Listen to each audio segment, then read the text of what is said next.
அனைவருக்கும் இனிய வணக்கம். நம்ம இன்றைக்கி என்ன செய்ய போகிறோம்னா காலிப்பூ பொரியல் செய்யலான்னு இருக்கிறேன்.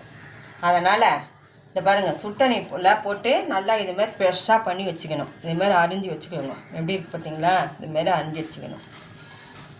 நான் 2 எடுத்துருக்கிறேன். உங்களுக்கு ஒன்று இருந்தாலும் பரவாயில்ல. இது நம்ம வீட்டில் அரைக்கிற மிளகாத்தூள் தான். மிளகாத்தூள் தனியாக போட்டு அது ஒரு 2 டீஸ்பூன் எடுத்து வச்சுருக்கிறேன். இப்போ கேஸ் பற்ற வச்சாச்சு. உங்களுக்கு வேணும்னா சோம்பு போட்டுக்கலாம், வேணான்னா நீங்கள் போட வேணாம். நான் வேணும்னு போட்டுக்கிறேன், நீங்கள் வேணான்னா விட்டுடுங்க. சரிங்களா? எண்ணெய் 2 டீஸ்பூன் ஊற்றிக்கலாம். அந்த எண்ணெய் கூட இது போட்டுடும்.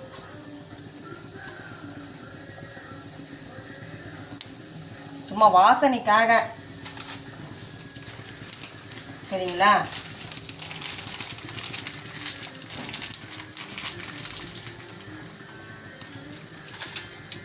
ரெண்டு பட்டை, கொஞ்சம் சோம்பு. சரிங்களா? நீங்கள் போட்டுக்கலாம், நல்லாயிருக்கும், வாசனையாக தான் இருக்கும். இஷ்டம்தான் போடுங்க, இல்லாட்டி அப்படியே தான் நீங்கள் பண்ணிக்கலாம். நல்லா பொரிஞ்சிடுச்சு. இப்போ இதை போட்டுங்க. நல்லா கொஞ்சம் வறுத்துக்கணும். பச்சை வாசனை போகிற மாதிரி கொஞ்சம் வறுத்துக்கணும். சரிங்களா? இந்த மிளகாத்தூள் போட்டுக்கலாம்.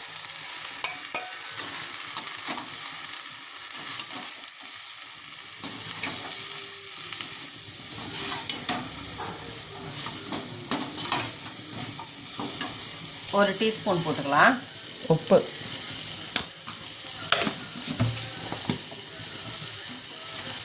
அரை டீஸ்பூன் மஞ்சள்தூள். இப்போ தண்ணி தெளிச்சுக்கலாம்.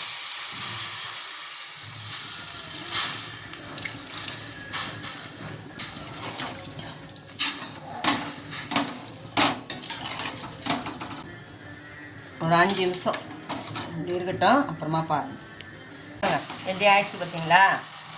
பசங்களுக்கு ஸ்கூல்லேருந்து வந்தீங்கன்னா இதை விட்டோ நீங்கள் போட்டு கொடுத்தா உடம்புக்கும் வலுவு, நேஸ் ஐட்டம் மாதிரியும் ஆயிடுச்சு. சரிங்களா? பாருங்கள், வீடியோவை பாருங்கள் அனைவரும். சரிங்களா? எங்களுக்கு ஆதரவு கொடுங்க, சப்போர்ட் பண்ணுங்கள். சரிங்களா? மேலும் மேலும் உங்களுக்கு நான் வீடியோ போடுறேன். சரிங்களா? சிம்பிளாக தான் உங்களுக்கு நான் கற்றுக் கொடுக்குறேன், அதையே செஞ்சு பாருங்கள், சப்போர்ட் பண்ணுங்கள். நன்றி, வணக்கம்.